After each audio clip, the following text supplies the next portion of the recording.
Hey guys, Tim from Snowskiers Warehouse here. We thought we'd start a little video series covering some of the most commonly asked questions that people have when they come in store. Today, we'll be covering outerwear and some of the most common misconceptions that people have when choosing the right product for themselves. And with a million options out there these days, different brands, different cuts, different terminology for the different specifications that they have, it's quite easy to get confused as to what applies to you.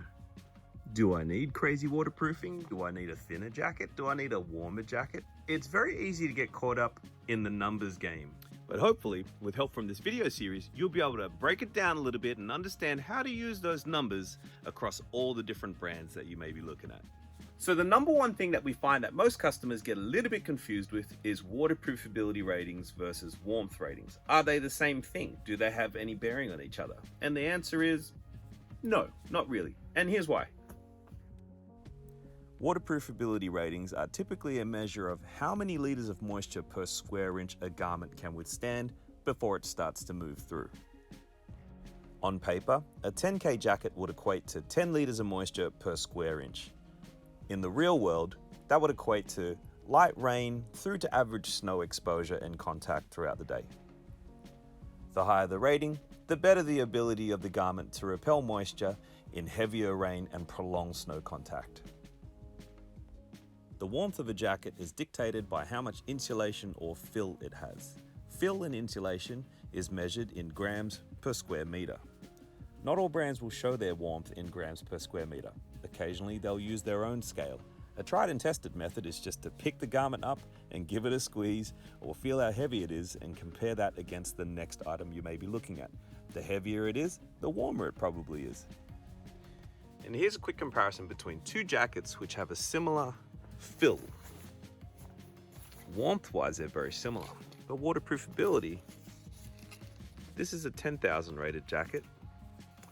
This is a 20,000 rated jacket. So whereas they provide the same warmth, this one is more waterproof than the other.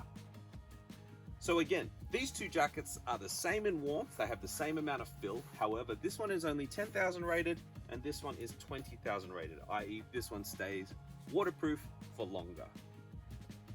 So on the other end of the scale, you've got jackets which are more shell-like and thin. So this one doesn't have any fill, neither does this one. These are both considered shells. However, this one is still at 20,000 waterproofability and this one is only 10, thus it's a little bit cheaper. Where you've got this jacket here that we looked at earlier, this is still a 20,000 rated jacket, but it has a lot more warmth than this 20,000 jacket. So choosing the right piece for you is pretty straightforward. If you're considered a fair weather skier, if you like to head indoors at the first sign of wild weather, then a 10,000 rated garment is probably fine for you. Most people would probably head indoors way before they find the limitation of a 10,000 rated jacket or pants. If you're a little more adventurous and you like to head out at the first sign of the blizzard, then absolutely you should look at something that's going to be a little bit higher rated to make sure that it does keep you dry and comfortable for longer out there in the wild conditions. If you're a more passive type of skier or boarder and you fear the cold a little bit, go for something that has a little bit more warmth and insulation. If you're a bit more active and you like to hike out, for example, then definitely shells are a better option for you because they're easier to pack. You can still get them in the higher waterproofability if you need to, and if you do need a little bit of warmth, you can always supplement it with a mid-layer. So hopefully that's helped clarify the numbers game a little bit in regards to waterproofability versus warmth and how to choose the right garment for you. If you think there's anything else that I've missed, kindly comment below and I'll do my best to get back to you as soon as possible. In the meantime, stay frosty.